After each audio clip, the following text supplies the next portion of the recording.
अरे जिस दिन बीएसएनएल का रिवाइव हो गया ना, उस दिन अदानी जी का अंबानी जी का जियो खत्म हो जाएगा। ये सपने मत देखो आप, ये सपने मत देखो आप। जिस जियो के प्रचार के लिए अंबानी जी मोदी जी का फोटो लगा देते हैं, अगर वो बीएसएनएल आज जिंदा होती तो अब जियो का कहीं नामो निशान नहीं होता। फिर 1,64,000 करोड़ को बचाने के लिए तो पैकेज दिया ना। हाँ, 20 लाख करोड़ का पैकेज कोरोना में भी मिला था, मिला कुछ हुआ? अगर प्रचार प्रसार के गांव में जाकर के, बस्तियों में जाकर के, अरे प्रचार की तो सरकार है, बिना प्रचार के मोदी जी एक लाइन नहीं चल सकते। मजदूर संघ वहाँ आया है सर, पूरा काम किया करो। चैनल की और प्रदर्शन करने की आवश्यकता नहीं है। जो बीएमएस क्या कर रहे हैं, ये बात ठीक है। जब दूसरे को बलि का बकरा बनाया जा रहा तो ठीक है, जब अपने पे आई तो आप यहाँ चिल्ला रहे। बीएमएस है कौन? भारतीय मजदूर संघ है कौन? वो आरएसएस की है। आरएस का फिर पहले क्यों नहीं बोला आप लोगों ने? हम पहले भी बोले हैं, हम राष्ट्र स्तर में प्रांत स्तर में जब लोग मर रहे थे ना जी, जिस दिन से लोग मरते उस दिन से रोड पे खड़ा हूं, हमें कहीं नजर नहीं आए थे उस वक्त। भारतीय मजदूर संघ के लोग यहाँ से लेकर के, बिहार से लेकर रास्ते में जहाँ भी पड़े थे, हमारा केंद्रीय नेतृत्व ने आह्वान किया था। उस केंद्र के आह्वान पर भारतीय मजदूर संघ के, पूरे भारतीय मजदूर संघ के लोग फील्ड में, गांव में, दुबे जी, पंडित जी मेरी बात सुनिए, मैं भी पंडित हूँ। ऐसा कीजिए, एक और धरना रखिएगा और कम से कम 200 लोगों या 150 लोगों को, ऐसे लोगों को लगेगा जिसको मदद किया होगा, तो लोग समझेंगे कि हाँ आपने किया था। जी किया है सर, मैं वही तो कह रहा हूँ दुबे जी आपसे। भारतीय मजदूर संघ तो आरएसएस से जुड़ी हुई संस्था है, उन्हीं की सरकार है, तो यहाँ क्यों खड़े हो? चले जाते सीधा मोदी जी के पास में। हमारा जो भारतीय मजदूर संघ है, इंडिपेंडेंट यूनियन है, हमारा जो आइडियोलॉजी एक है, लेकिन हमारा काम एक नहीं है। तो अब लग रहा है देश से खतरे में है, संकट में है। अब लग रहा है अभी देश बचाने के लिए हम लोगों को लग रहा है कि आगे से किससे देश बचाना है? अब उद्योगों को अब बचाना है। देश बचाने के लिए हम लोग सरकार ले आए, और आज सरकार तो आरएसएस के साथ जुड़े हुए बीजेपी के मोदी जी प्रधानमंत्री है ना, तो देश किससे खतरे में है? देश विदेश नीति के कारण हम लोग सरकार को ले आए। 2G घोटाले पे तो सरकार चली गई, 5G कितने में बेचा गया आपको पता नहीं है। आप मतलब या तो गुणगान कर लो या नौकरी बचा लो। खैर, सरकार तक नहीं पहुंच रही है। 4G के स्पेक्ट्रम से बीएसएनएल को किसने दूर रखा? 5G से किसने दूर रखा? और सरकार तक आवाज पहुंचती कैसे? उसके कान में जाके बोलना पड़ता है मोदी जी के। अभी 4G, 5G, 2G, 3G। दोस्तों नमस्कार।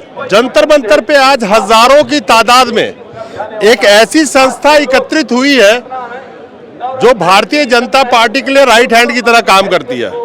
भारतीय मजदूर संघ आज जंतर मंतर पे हजारों के तादाद में उनके कार्यकर्ता यहाँ पे जुटे हुए हैं।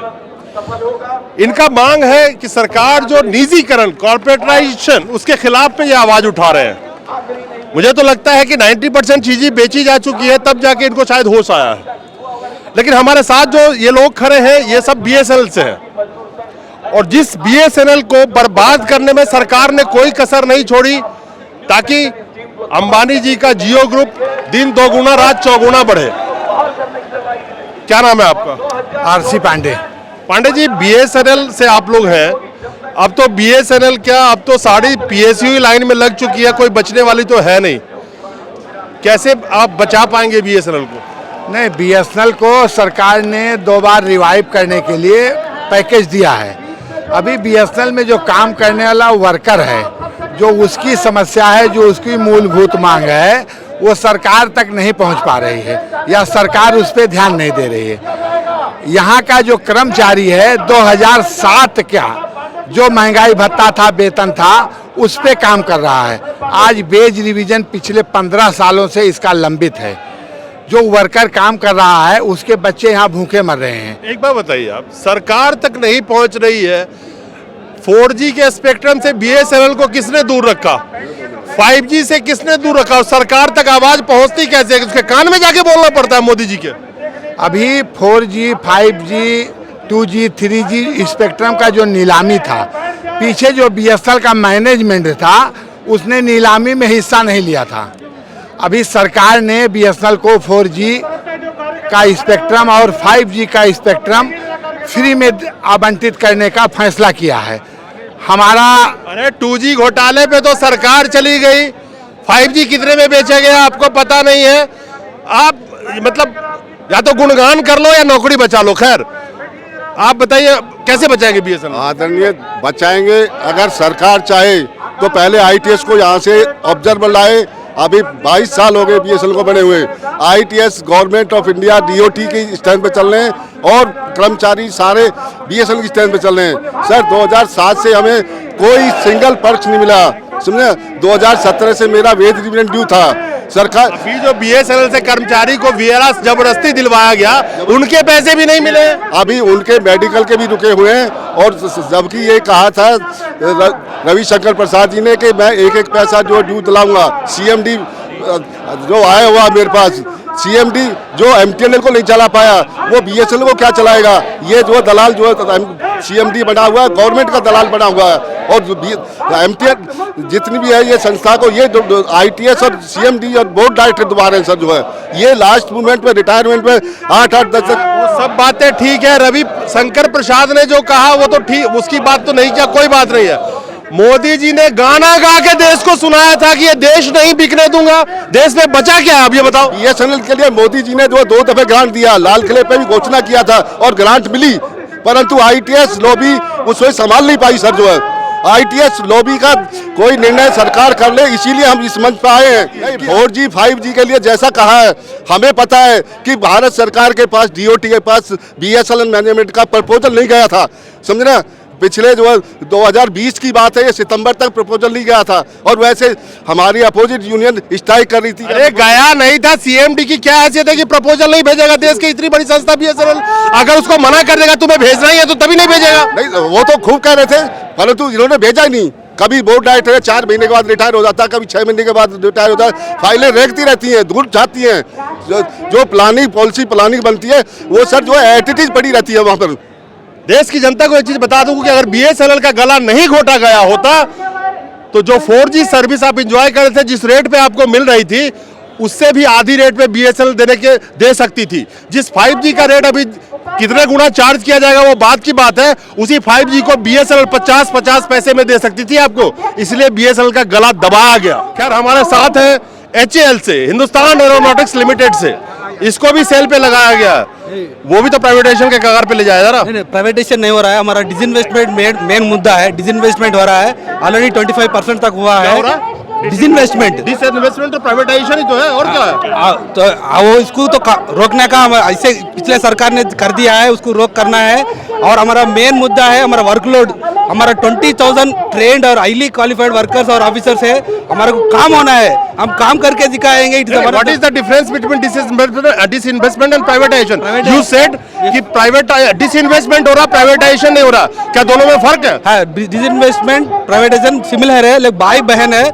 लेकिन प्राइवेटाइजेशन पे पूरा हक पूरा प्राइवेट को जाता है। डिसइन्वेस्टमेंट में जो होता है सरकार का जो वाटा है पूरा सरकार के साथ है, वो भी हम विरोध कर रहे हैं। प्राइवेटाइजेशन नहीं होना है और डिसइन्वेस्टमेंट तो भी कम। कैसे रोक लेंगे, क्या रोके? हमारा पहला चेतावनी देने के लिए भारतीय मजदूर संघ से इधर आया है। It is a start. If government will not come down, we will our agitation जो है, ये ट्रेड यूनियन का मूवमेंट जो है उसका और आगे कराएंगे। भारतीय मजदूर संघ तो आरएसएस से जुड़ी हुई संस्था है, उन्हीं की सरकार है, तो यहाँ क्यों खड़े हो? चले जाते सीधा मोदी जी के पास में। हमारा जो भारतीय मजदूर संघ है, इंडिपेंडेंट यूनियन है, हमारा जो आइडियालॉजी एक है, लेकिन हमारा काम एक नहीं है।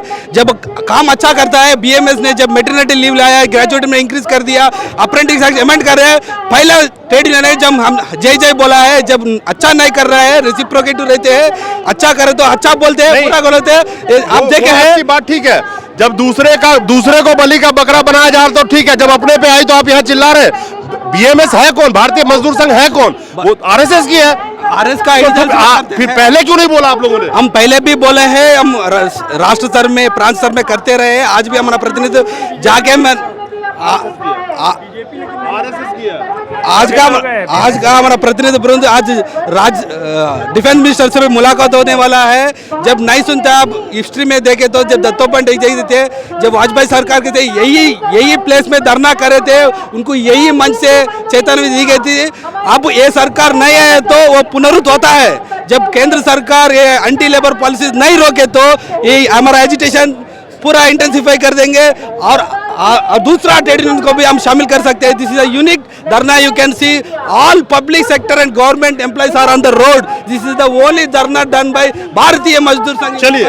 चलिए अब जितने भी पीएसयू के एम्प्लॉयज हैं जो प्राइवेटाइजेशन मोदी सरकार कर रही है उसके खिलाफ आवाज उठा रहे हैं, सबसे अच्छी बात है कि भारतीय मजदूर संघ, उनको भी लगा कि ये गलत है। जिस प्राइवेटाइजेशन का विरोध मोदी जी करते थे 2014 से पहले अपने इलेक्शन कैंपेनिंग के दरमियान, और बड़ा अच्छा सुरीले गाना गाते थे कि ये देश नहीं बिकने दूंगा, तो अब भारतीय मजदूर संघ को भी कहीं लग रहा है कि कहीं उनका भी वजूद अब खतरे में है। कुछ कह रहे थे आप, मैं इनसे भी बात करता हूँ। जी, अरुण कुमार दुबे। और दुबे जी, भारतीय मजदूर संघ तो आरएसएस की ही विंग है ना? जी, हमको इसमें यह कहना है कि हमारे जो आरएसएस के मुखिया हैं, उनका कहना है कि सरकारें आती रहेंगी, जाती रहेंगी, देश रहना चाहिए। देश का यह विनिवेश जो हो रहा है वह देश के लिए नुकसान है, इसलिए भारतीय मजदूर संघ को संघ के पृष्ठभूमि पर ही आगे आकर के कहना पड़ रहा है कि यह विनिवेश देश के लिए नहीं ठीक। दुबे जी, तो 8 साल से पहले पता नहीं चला? 8वें साल में पता चला? पहले भी हम लोग विरोध किए हैं विनिवेश का, और आज भी कर रहे हैं, और उसका उपाय भी सरकार को बता रहे हैं कि इस तरह से करिए कि हम लोग घाटा कोई भी पब्लिक सेक्टर में नहीं है। मोदी जी को चुनाव जिताने में आरएसएस तो बहुत बड़ा रोल अदा करती है, ये छुपा हुआ नहीं है किसी से। सरकार, हम लोग कभी भी कहते हैं कि देश पहले, देश हित, उद्योग हित, मजदूर हित। जब देश चुनाव की बात आती है, अगर हमको देश यहाँ आगे आ जाएगा तब हम लोग उद्योग और मजदूर के हित को अब लग रहा है देश से खतरे में है, संकट में है, अब लग रहा है। अभी देश बचाने के लिए हम लोगों को लग रहा है कि आगे किससे देश बचाना है? अब उद्योगों को अब बचाना है। देश बचाने के लिए हम लोग सरकार ले आए, और आज सरकार तो आरएसएस के साथ जुड़े हुए बीजेपी के मोदी जी प्रधानमंत्री है ना? जी। तो देश किससे खतरे में है? देश विदेश नीति के कारण हम लोग सरकार को ले आए देश बचाने के लिए, लेकिन यदि उद्योग खतरे में है तो इस सरकार को हम आगाह करने के लिए कि हमारे उद्योग खतरे में है, इसलिए भारतीय मजदूर संघ आंदोलन किया है। चुनाव में यदि देश के ऊपर खतरा रहेगा, भारतीय मजदूर संघ पुनः उस चुनाव में उसके साथ रहेगा, लेकिन देश पे यदि खतरा है, लेकिन देश अलग है और देश के बाद उद्योग पर खतरा आ जाया है, वहां भी भारतीय मजदूर संघ उस सरकार का विरोध करेगा कि उद्योग पर खतरा ना आने पाए। भारतीय मजदूर संघ आज प्राइवेटाइजेशन के खिलाफ खड़ी तो है, लेकिन आरएसएस से जुड़ी भारतीय मजदूर संघ, आरएसएस बीजेपी को चुनाव जिताने के लिए 90% मेहनत वही करती है। गली गली गांव गांव घूमना हो। जी, आप कहाँ से आए? भारतीय प्रतिरक्षा मजदूर सीओडी आगरा। प्रतिरक्षा मजदूर, प्रतिरक्षा से भारतीय प्रतिरक्षा मजदूर। जी सर। अच्छा, आपकी क्या डिमांड है? हमारी डिमांड ये है साहब, जो सरकार की जो पॉलिसी है वो बिल्कुल गलत है, विरोध करेंगे। राजनीतिक रूप से लोग हैं, हम किसी भी राजनीतिक पार्टी से नहीं जुड़े हुए हैं। सरकार अगर कर्मचारियों पर कुठाराघात करेगी तो हम सरकार बदलने में भी देर नहीं लगाएंगे। सरकार बदलने में देरी नहीं लगाएंगे। आज आप कहाँ से आए? मध्य प्रदेश से। मध्य प्रदेश बीएसएनएल से। बीएसएनएल से जी। खैर ये भी बीएसएनएल से है। बीएसएनएल तो खत्म नहीं, बीएसएनएल को बचाने के लिए सरकार ने अभी हाल फिलहाल 1,64,000 करोड़ का पैकेज दिया है, और उस पैकेज के माध्यम से 4G और 5G का वो जनवरी में लगने वाले हैं, स्पेक्ट्रम भी लगने वाले हैं। अरे जिस दिन बीएसएनएल का रिवाइव हो गया ना, उस दिन अदानी जी का जियो, अंबानी जी का जियो खत्म हो जाएगा। ये सपने मत देखो आप, ये सपने मत देखो आप। जिस जियो के प्रचार के लिए अंबानी जी मोदी जी का फोटो लगा देते हैं, अगर वो बीएसएनएल आज जिंदा होती तो अब जियो का कहीं नामो निशान नहीं होता। फिर 1,64,000 करोड़ को बचाने के लिए तो पैकेज दिया ना। हाँ, 20 लाख करोड़ का पैकेज कोरोना में भी मिला था। मिला कुछ हुआ? कुछ जवाब है? कोरोना में हुआ ही था भाई साहब, पूरा हुआ है। पूरे भारतीय मजदूर संघ के लोग कोरोना काल में जितना आगे बढ़ चढ़ करके हिस्सा लिए हैं, सरकार को एक तरफ किया। भारतीय मजदूर संघ जितने भी सड़क पर रोड लोग जा रहे थे, उनको चप्पल देना हो, कपड़ा देना हो, उनको साधन देना हो, उनको राशन देना है, भारतीय मजदूर संघ उस समय देश के मान करके, वो देश के नागरिक हैं, पूरी तरह से उसमें सहयोग। जब लोग मर रहे थे ना जी, जिस दिन से लोग मरते, उस दिन से रोड पे खड़ा हूं, हमें कहीं नजर नहीं आए थे उस वक्त। भारतीय मजदूर संघ के लोग यहाँ से लेकर के, बिहार से लेकर रास्ते में जहाँ भी पड़े थे, हमारा केंद्रीय नेतृत्व ने आह्वान किया था। उस केंद्र के आह्वान पर भारतीय मजदूर संघ के, पूरे भारतीय मजदूर संघ के लोग फील्ड में, गांव में, दुबे जी, पंडित जी मेरी बात सुनिए, मैं भी पंडित हूँ। ऐसा कीजिए, एक और धरना रखिएगा और कम से कम 200 लोगों या 150 लोगों को, ऐसे लोगों को लगेगा जिसको मदद किया होगा, तो लोग समझेंगे कि हाँ आपने किया था। जी किया है सर, मैं वही तो कह रहा हूँ दुबे जी आपसे। बगैर प्रचार प्रसार के गांव में जाकर के, बस्तियों में जाकर के, अरे प्रचार की तो सरकार है, बिना प्रचार के मोदी जी एक लाइन नहीं चल सकते। मजदूर संघ वहाँ आया है सर, पूरा काम किया करो। चैनल की और प्रदर्शन करने की आवश्यकता नहीं है। जो बीएमएस क्या कर रहे हैं? नहीं सर, जो मीडिया को बुला के और 10-20 लोगों को जोड़ के दिखाने की आवश्यकता नहीं है। बीएमएस का कार्यकर्ता जो काम करता है क्षेत्र में लोगों के हितों के लिए, कर्मचारी के हितों के लिए, आतंकवाद के खिलाफ के लिए, तो लोग करते हैं। हमें पब्लिसिटी नहीं चाहिए, हमें लोगों के हित में काम करना है। देश में एक नागरिक के रूप में क्या कर्तव्य हमारे वो हम पहचानते हैं। बहुत अच्छी बात कही है, बहुत अच्छी बात कही है, बहुत अच्छी बात कही है। जिस हिसाब से चलाया जा रहा है ना, आरएसएस का भी वजूद अभी लगता है जैसे बहुत उसको मिट्टी पलित की जा रही है। तो आपका जो विचार है बहुत अच्छा, मैं आपके सामने कहता हूँ। जिस हिसाब से आप कह रहे हैं के बाद में जो अंधी हो जाती है ना, कर्मचारियों को हितों की उनके मांगों को नहीं माना जाता है, तो उनको जगाने के लिए ये धरना प्रदर्शन हम आरएसएस सरकार नहीं चला रही है सर। आरएसएस अपना एजेंडा है, आरएसएस अपना एजेंडा चला रही है, भारतीय मजदूर संघ का अपना चला रही है, सरकार अपना एजेंडा चला रही है। जनता का है वो तो सुनना पड़ेगा आपको ना। जी जी जी, हमारा काम है सवाल पूछना। जी जी जी, जो जनता का हम लेकिन आरएसएस सरकार नहीं चला रही है। ये जो बार बार आरोप लगाया जाता है कि नहीं आरएसएस सरकार चला रही है, आरएसएस कदापि सरकार नहीं चला रही है। तो हमारे साथ जैसा मैं दिखाया आपको कि जंतर मंतर पे हजारों की तादाद में भारतीय मजदूर संघ के बैनर के तले बहुत सारे पीएसयू के एम्प्लॉयज यहाँ पे खड़े हैं जो प्राइवेटाइजेशन का विरोध कर रहे हैं, भारतीय मजदूर संघ के साथ खड़े होकर के कंधे से कंधे मिला करके। तो आज 8 साल बाद जब देश की ऑलमोस्ट 90% जो पीएसयू और देश की संपदा है वो प्राइवेटाइजेशन के कगार में पहुंच चुकी है, और जब आज भारतीय मजदूर संघ को ये लगा कि अब इसका विरोध होना जरूरी है और पुरजोर तरीके से विरोध होना जरूरी है, क्योंकि भारतीय मजदूर संघ, मजदूर में कौन जुड़े हैं? मजदूर है, कर्मचारी है, अलग अलग तबके के लोग हैं। जब उनके हितों की रक्षा नहीं होगी तो वो किसी भी संगठन से कब तक जुड़े रहेंगे, ये आप सोचिए। नमस्कार।